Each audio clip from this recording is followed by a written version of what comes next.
Okay, so looking at core stability and looking at how we strengthen these muscles, a lot of the research has now looked at using more deeper muscles. Currently people are just doing more superficial stuff like looking at planks and bridging and side planks, which are targeting some of our main muscles here, like our abdominal muscles and our certainly our trunk muscle coming around here, known as our transversus.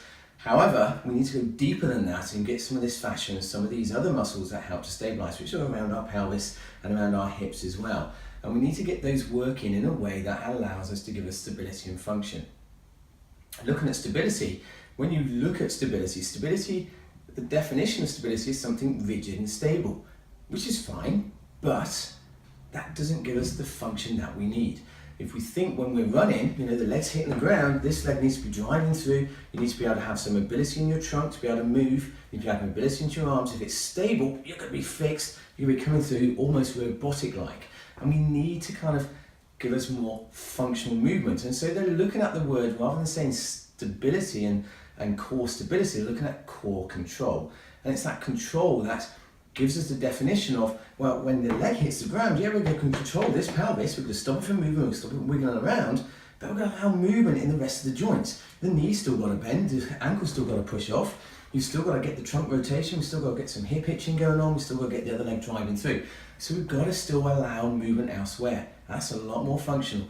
It's going to be more functional, it's going to help with performance, and it's going to help generate more force and, more importantly, more speed. And it's also going to help reduce injury.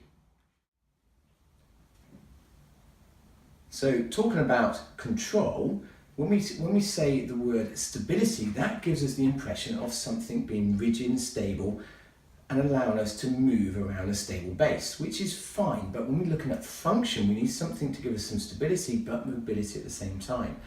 And so stability isn't necessarily the right word. And again, a lot of the research and a lot of the training of core re-strengthening and restructuring of how our body works is focusing on the word control, and giving us control of that movement means then that we can use certain muscle groups to control the joint when it's got the weight through it, but allowing the other joints to move fluidly, which is giving us more functional movement patterns and allow us to move in the way we're designed to function and generate force. So when we get stability, which is now we're looking at control, when we get control right, have you ever seen a runner who just looks like they're gliding, looks like they're on rollerblades?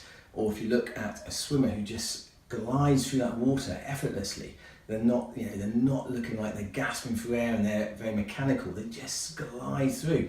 And that's because they've got everything working in unison, everything's working perfectly, and they just make it look effortless. And it looks like they're running or swimming at a very slow pace. You go next to them, you realise just how fast they are going. Look at Mo Farah.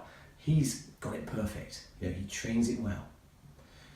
Looking at when your leg hits the ground, if we think when the leg hits the ground, if we think of Newton's third law, for every action we have an opposite and equal reaction. So you're going to have that reaction, or that ground reaction force coming up through, and it's going to be hitting into the rest of those joints. You get your control right, you're going to use that to allow you to push yourself forwards even better.